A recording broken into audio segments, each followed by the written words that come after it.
Hello and welcome to 5MI Weekly. Today let's talk about healthy interpersonal relationships.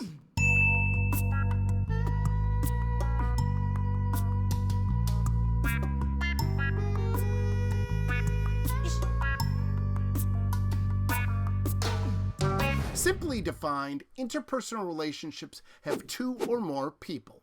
They can be platonic, romantic, familial, or friendships.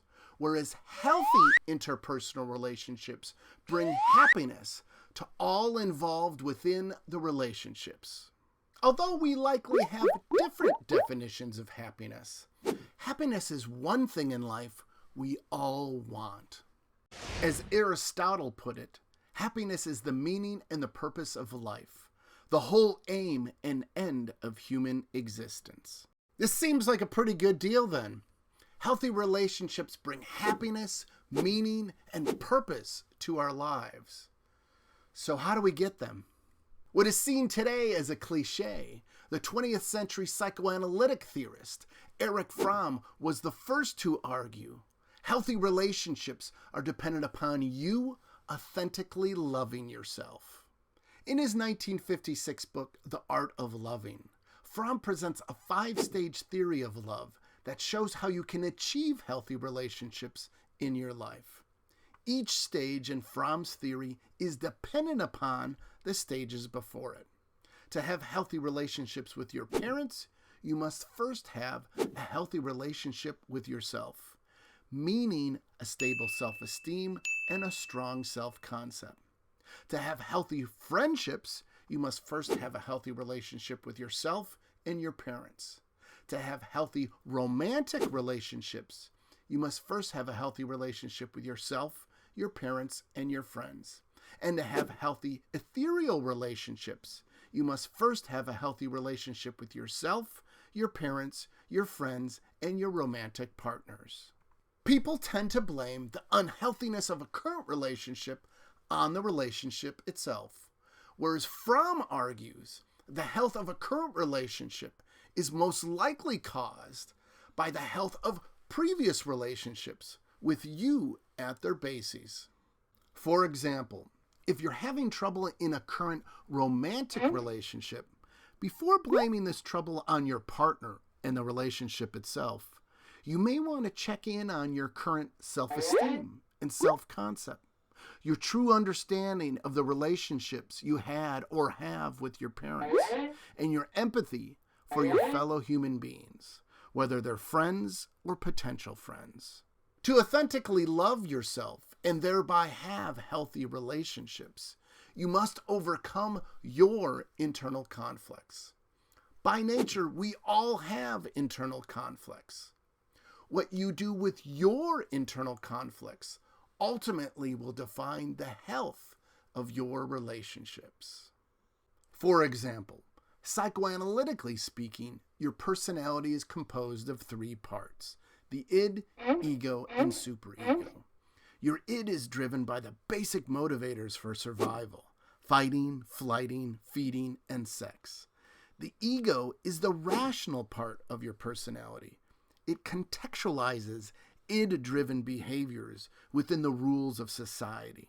And the ego creates compromises between itself and the id, itself and the superego, and the id and the superego. The superego is your ideal but irrational conscience. It is constantly wanting what it cannot realistically have. Your id, ego, and superego are in perpetual conflicts with one another. However, by you creating and implementing compromises for them, most of these internal conflicts will be alleviated.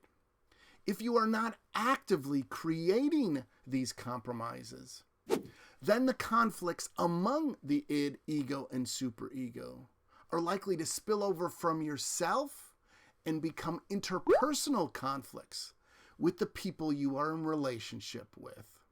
For example, when the superego spills over into your relationships, it makes the people you are in relationships with feel guilty or shameful.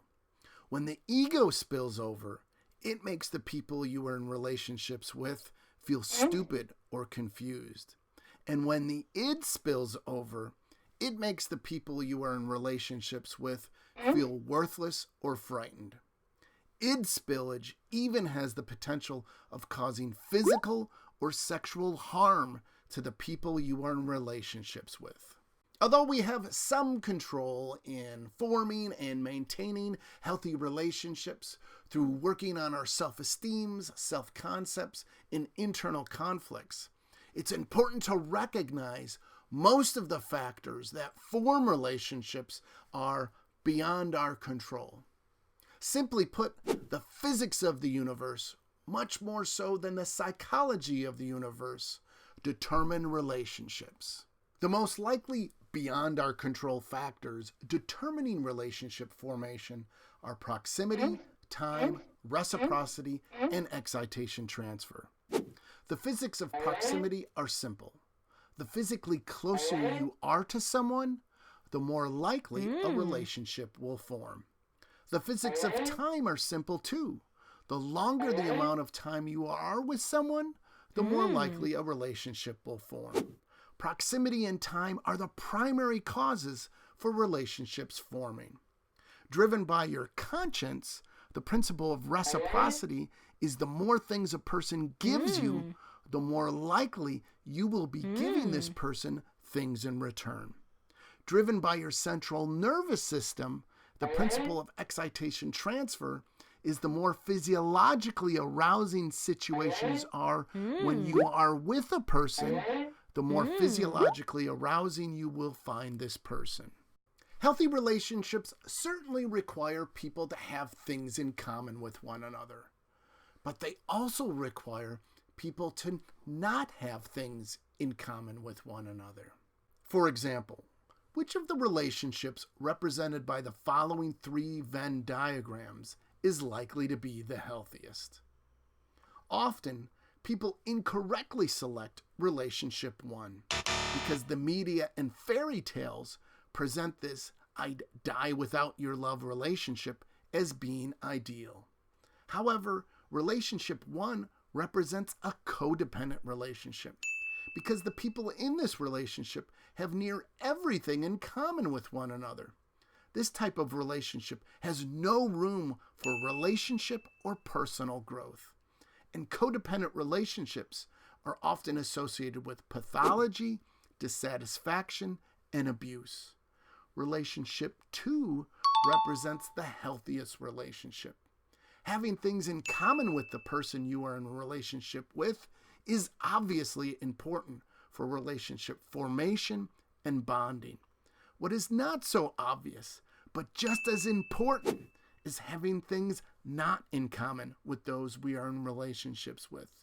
When shared, these not in common things allow for relationship growth, and when not shared, allow for personal growth.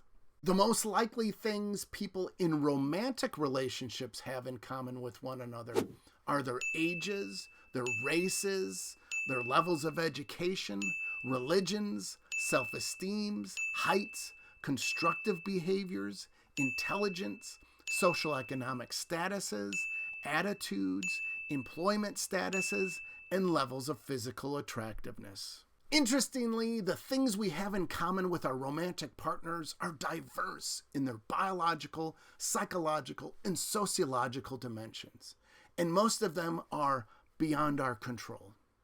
However, not all of these things predict healthy romantic relationships. Of all the things we can have in common with our romantic partners, only 3 things are predictive of healthy romantic relationships: self-esteems, constructive behaviors, and attitudes. Self-esteem is whether a couple has the same levels of feelings for themselves. Attitude is whether a couple has the same fundamental beliefs. And constructive behavior is whether a couple acts in unison during times of distress and crises. When held in common, these 3 things help overcome the inevitable conflicts that occur within long-term relationships.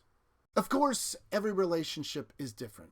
However, Relationships with none of the aforementioned factors are likely to be unhappy, exhausting, and toxic. Whereas relationships with these factors are likely to be happy, energizing, and meaningful.